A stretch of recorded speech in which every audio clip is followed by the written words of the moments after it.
Say yes, Sally.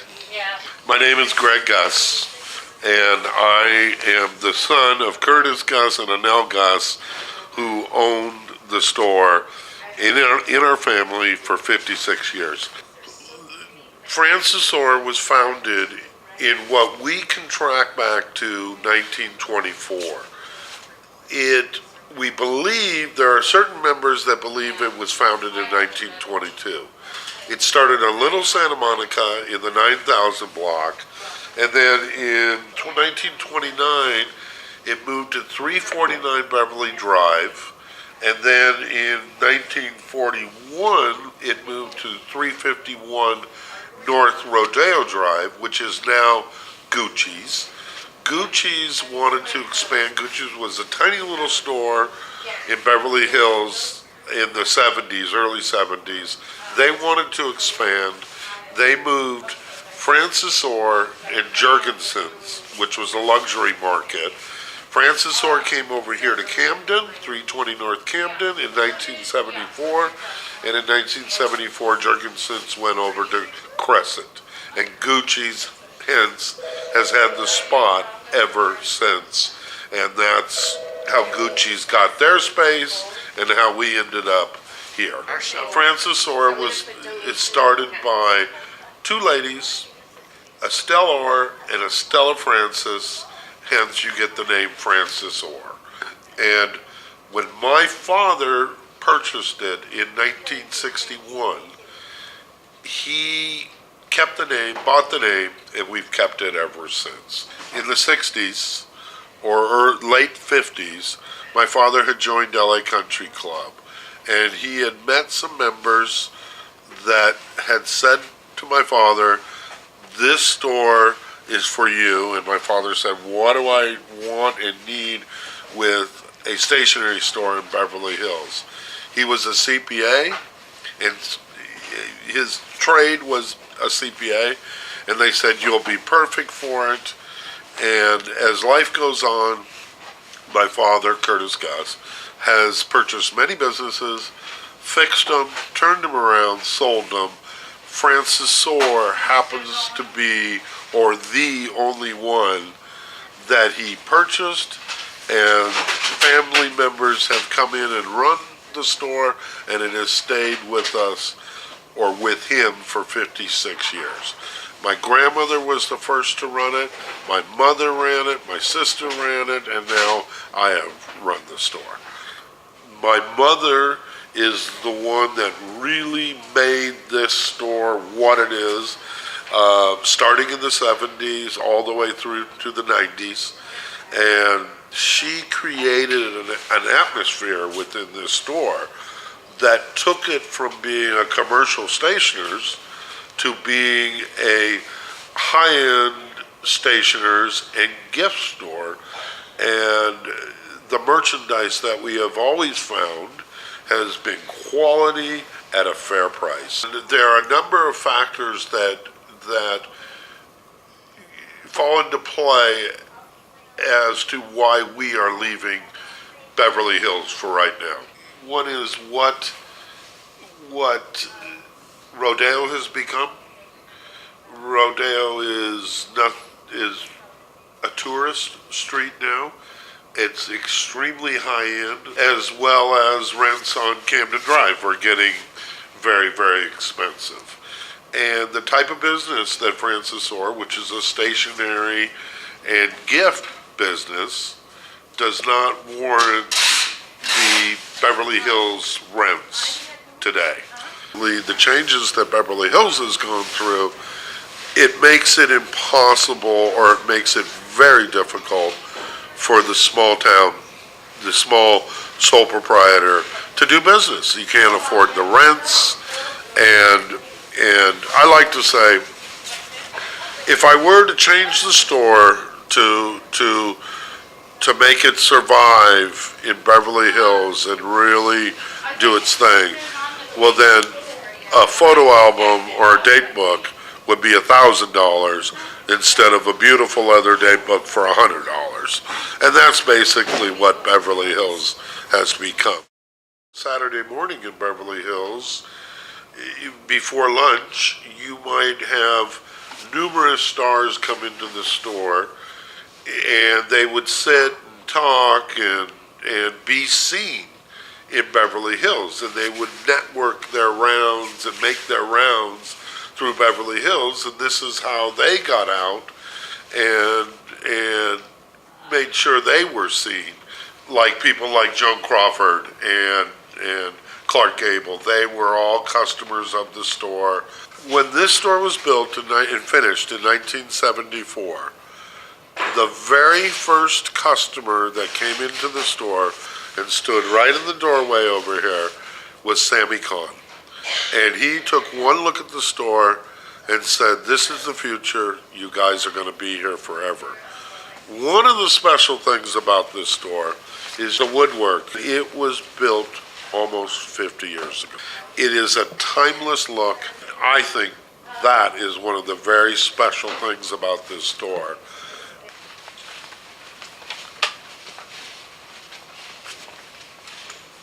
The other customer that I loved was Elizabeth Montgomery.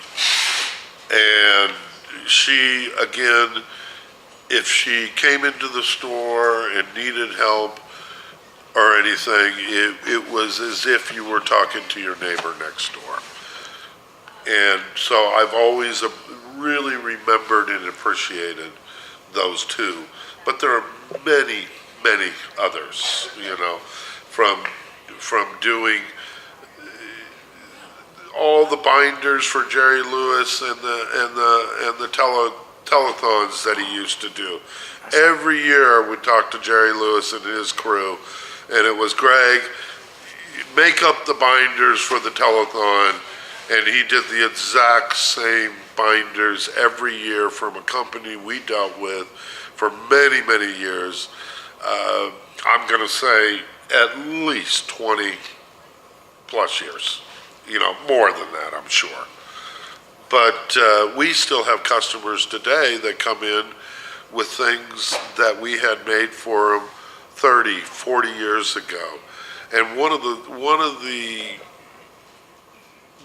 great things, or not great, but what we love to hear when somebody comes in and says, "My mother got her wedding invitations here, I got my wedding invitations here, and now my daughter is going to get her wedding invitations here," or with birth announcements. And so we got a customer, when we had a customer that came to us, it could be a lifetime thing. And so therefore, I started working at the store when I was a teenager, and there are customers today that knew me when I was a teenager.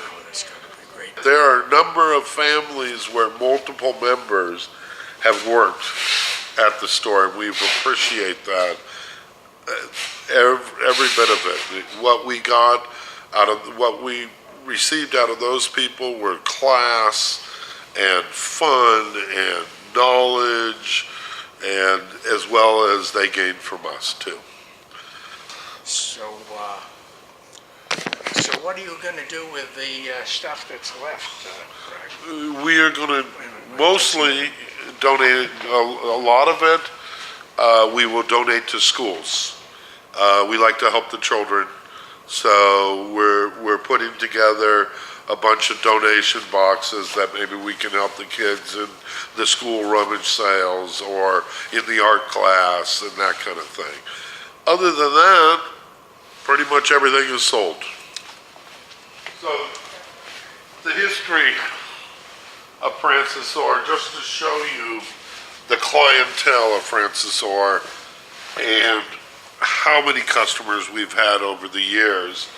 And in my family, it's been 56 years, which was also my father's very first business.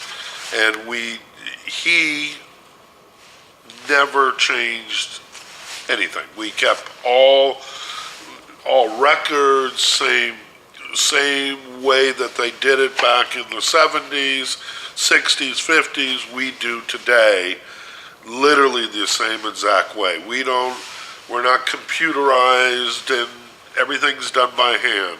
House charge written by hand. filing and looking up of an order by hand. We always kind of refused to put the computer into play because we felt that it took away from the customer service end of it and the employee and their knowledge of the store. Look at all the different customers. I mean, these drawers are all full of the customers that have come to the store. Now these are engraving plates that are used. Don't do close-ups on them. I mean, that right there is Dawn Steele. That has to be cut out. Who has to be cut out? If you get a name close up in this, No, I can't see the names. yeah, we'll see on the editing. Some of these dies go back to the 20s. It's going to be stored and put away.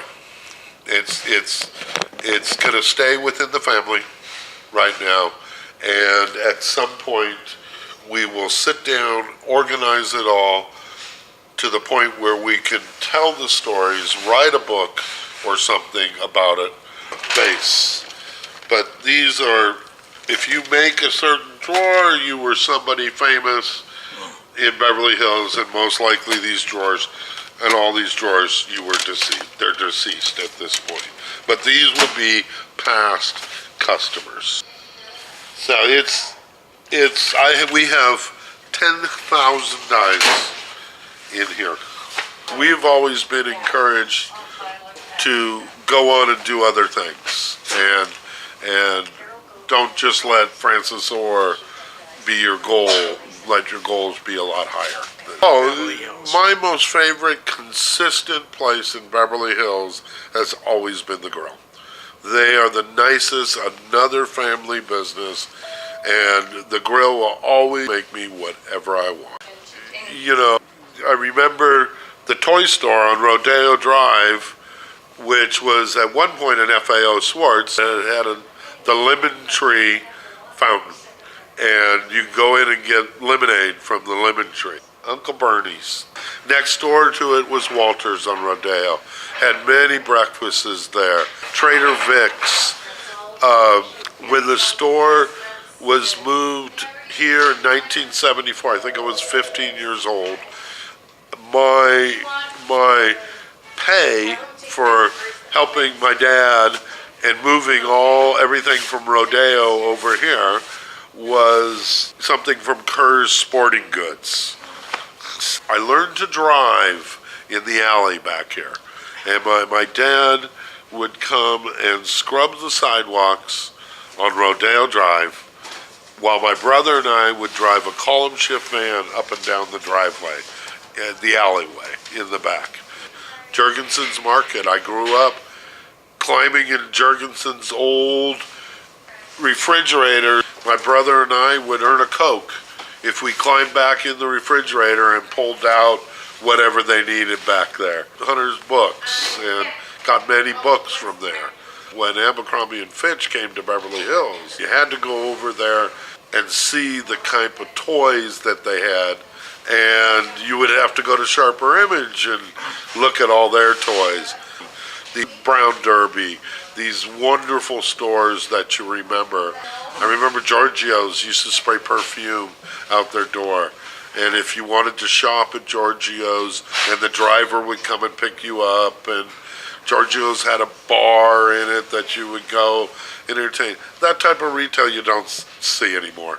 And it's dying. And that's what our customers have said. There's nobody like you. No one has ever done it like you. What are we going to do for this, that, and this?